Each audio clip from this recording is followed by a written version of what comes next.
Depuis que je suis gamin, j'ai toujours eu des doutes et avant je me remettais pas mal en question et ça jouait beaucoup sur mon bonheur. Et à la télé, autour de moi, je voyais des personnes qui avaient l'air profondément heureux, qui avaient l'air sûrs d'eux et je me suis toujours demandé mais comment ils font quoi? Comment ils font pour être aussi sûrs d'eux, être aussi heureux, être aussi bien et à l'aise dans leur vie? Et par conséquent, au début, je me suis dit que la confiance en soi, c'était vraiment quelque chose que j'allais obtenir par rapport à mes réussites. Par rapport à mes réussites du début, je me disais, bon, j'aurai plus confiance en moi dès que je serai avec quelqu'un, j'aurai plus confiance en moi dès que j'aurai eu mon master, j'aurai plus confiance en moi dès que j'aurai eu ma thèse, j'aurai plus confiance en moi si j'avais ci, si j'avais ça. Mais je m'en souviens, même après avoir obtenu mon master, même après avoir franchi ma timidité à travers la prise de parole en micro, il manquait cette assurance en moi. Au plus profond de mon être, au plus profond de mon cœur, j'étais pas à 100% confiant en moi. Il me manquait un truc. Il me manquait un truc pour être à l'aise, pour être pleinement heureux, pour être vraiment sûr de moi. Peut-être qu'actuellement, tu ressens ça aussi. Peut-être que toi aussi, tu manques d'assurance. Peut-être que toi aussi, tu as des doutes qui se manifestent par une peur de l'échec et du coup, tu te sens un peu tendu, tu te sens vulnérable et des fois, tu peux manquer de bienveillance envers toi-même. Salut, c'est Nico et aujourd'hui, tu l'auras sûrement compris, on va parler de confiance en soi. Mais avant toute chose, je te propose qu'on revienne à la base des bases, c'est-à-dire qu'on définisse tous les deux ensemble qu'est-ce que c'est la confiance en soi. Alors déjà de base, il ne faut pas confondre l'estime de soi et la confiance en soi. Si tu veux, l'estime de soi, ça va être plus par rapport à ton image, par rapport à ta perception de te voir, par rapport à ton identité. C'est-à-dire, est-ce que je me trouve assez belle? Est-ce que je me trouve assez beau? Est-ce que je suis bien comme je suis? Est-ce que je me valorise? Ça va être plus par rapport à l'estime de soi.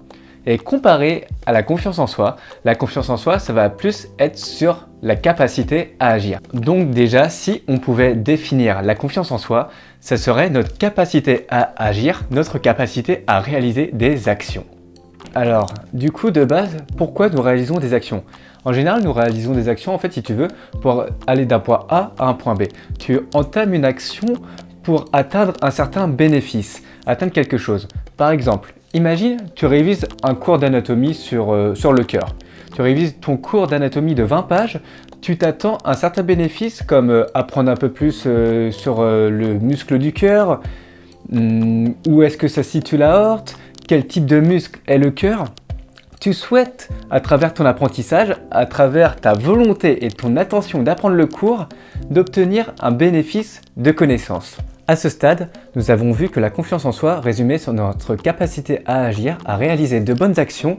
Et pour réaliser de bonnes actions, il faut avoir une base de compétences solide. Par exemple, je vais te prendre mon cas, pour tourner cette vidéo. Pour tourner cette vidéo, il y a des compétences de prise de parole à l'oral, pour savoir est-ce que mon message passe bien, est-ce que j'arrive à instaurer une relation de confiance entre nous à travers cette vidéo? Mais je dois aussi prendre en considération d'autres compétences, par exemple des compétences de montage qui ont pour objectif de faciliter la compréhension de cette vidéo. Dans ton cas par exemple, ça peut être entamer une action de révision. Pour réviser, il va falloir que tu sollicites des compétences de concentration, des compétences d'organisation du travail et j'en passe encore. Mais des fois, ça tu le sais aussi bien que moi, tu n'y arrives pas, tu échoues et ça peut te rendre amer, ça peut te rendre, dans un état négatif et ça joue énormément sur ta confiance en toi. Mais en soi, qu'est-ce qui nous fait faire de bonnes actions? Qu'est-ce qui nous fait dire que nous réussissons nos actions? En effet, en général, nous sommes naturellement bons dans ce qu'on fait lorsqu'on aime faire quelque chose. Et ça, c'est nos valeurs qui nous dictent qu'est-ce qu'on aime. Par exemple, moi je sais que je mets beaucoup de valeurs sur mon bonheur, sur le fait de voir les gens, d'avoir de l'empathie. Du coup, je suis naturellement bon à avoir un esprit d'écoute. Du coup, ce qui est intéressant pour toi, pour développer ta confiance en soi, c'est de savoir où est-ce que tu es bon naturellement. Où est-ce que tu auras des facilités à réaliser une tâche. Et ça, généralement, c'est par rapport à nos valeurs. Du coup, je te propose ce petit exercice. C'est de noter toutes tes valeurs sur une feuille de papier. Tu prends un cahier et un stylo et tu notes toutes tes valeurs. Des valeurs qui sont propres à toi-même, tes valeurs qui te rendent profondément heureux ou heureuse.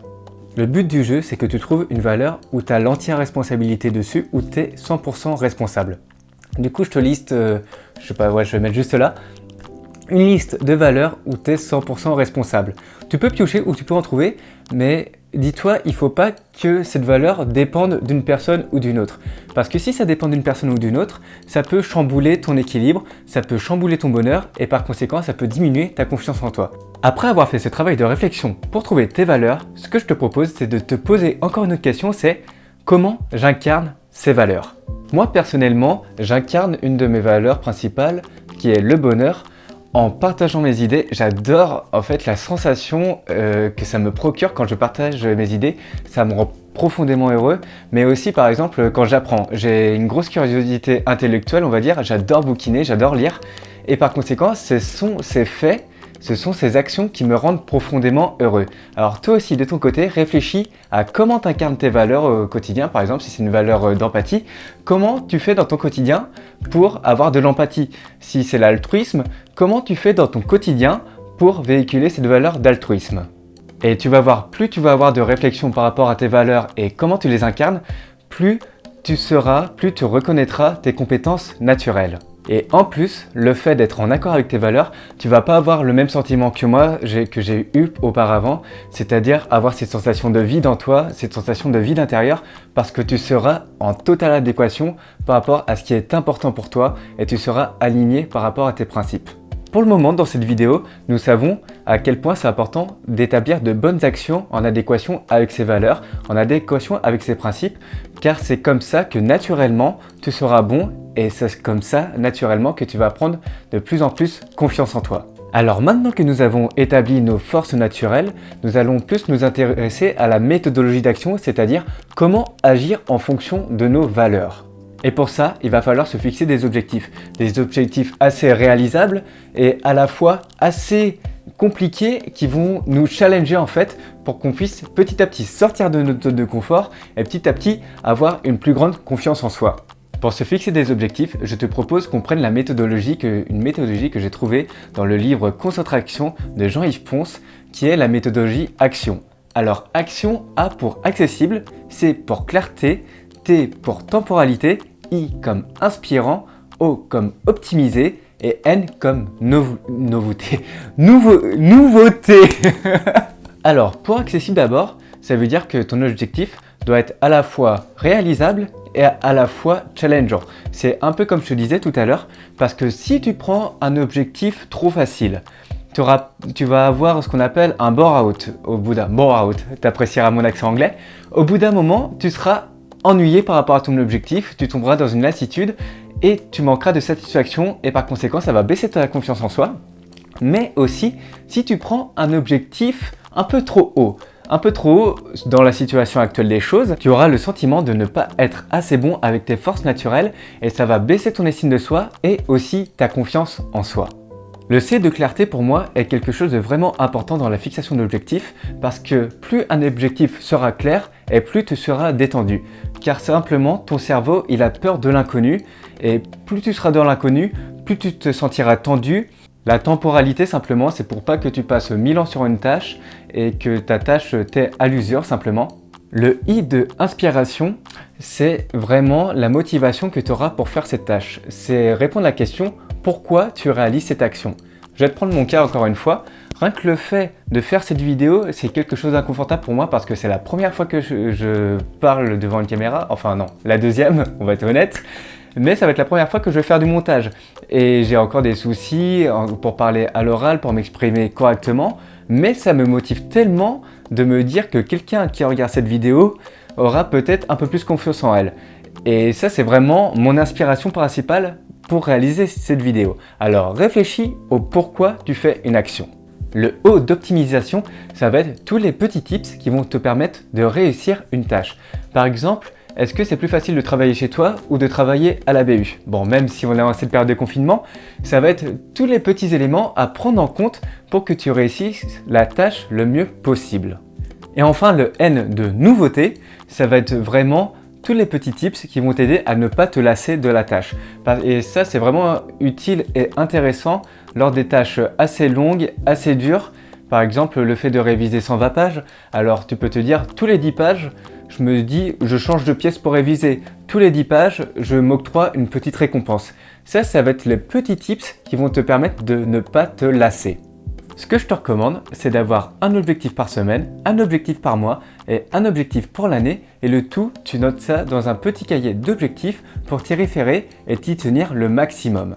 Je sais qu'avoir, tu vois, ce petit cahier d'objectifs, je fais ça depuis 2 ans maintenant environ, ça a pas mal changé mon estime de soi et ma confiance en soi parce que à chaque fois que je note un objectif, je regarde un peu les anciens, qu'est-ce que je faisais avant et je me rends compte à quel point j'ai évolué. Par exemple, que ça soit dans la prise de parole en public, avant j'étais assez timide et maintenant je parle devant une caméra quoi. C'est vraiment quelque chose, pour moi c'était... Je pouvais le faire, tu vois, je pouvais le faire, mais de tout seul, de mon plein gré, je pense que j'aurais jamais eu le courage. Et aujourd'hui, j'éprouve une profonde fierté et ma confiance en soi depuis, mais franchement, elle est dingue, elle évolue et je suis grave content. Et sache que la confiance en soi, c'est quelque chose qui s'acquiert tout au long de sa vie. C'est pas parce que tu as totalement confiance en soi que tu n'as plus de problème, bien au contraire. La confiance en soi, en fait, ça va se développer plus tu vas passer à l'action et plus tu auras confiance en soi, plus tu vas passer à l'action et plus tu auras confiance en ta capacité à agir et ton estime de soi va augmenter également. Le bouquin que je lis actuellement, c'est de Gary Halbach, c'est The Bold Letter. Et en fait, dans le bouquin, il parle du fait de faire 2 fois la même chose, 2 fois les mêmes actions. Et c'est vrai que quand on fait 2 fois les mêmes actions, nous avons tendance à avoir plus confiance en nous la deuxième fois que l'on fait les choses. Parce que nous saurons déjà où est-ce qu'on met les pieds, ce sera plus inconnu pour nous, et du coup, on aura déjà des facilités. Et c'est vrai qu'il ne faut pas être focalisé par l'échec la première fois. Et ça, je pense que c'est vital en termes de confiance en soi, de tout le temps passer à l'action et ne pas hésiter de refaire une deuxième, une troisième fois jusqu'à ce que ça marche.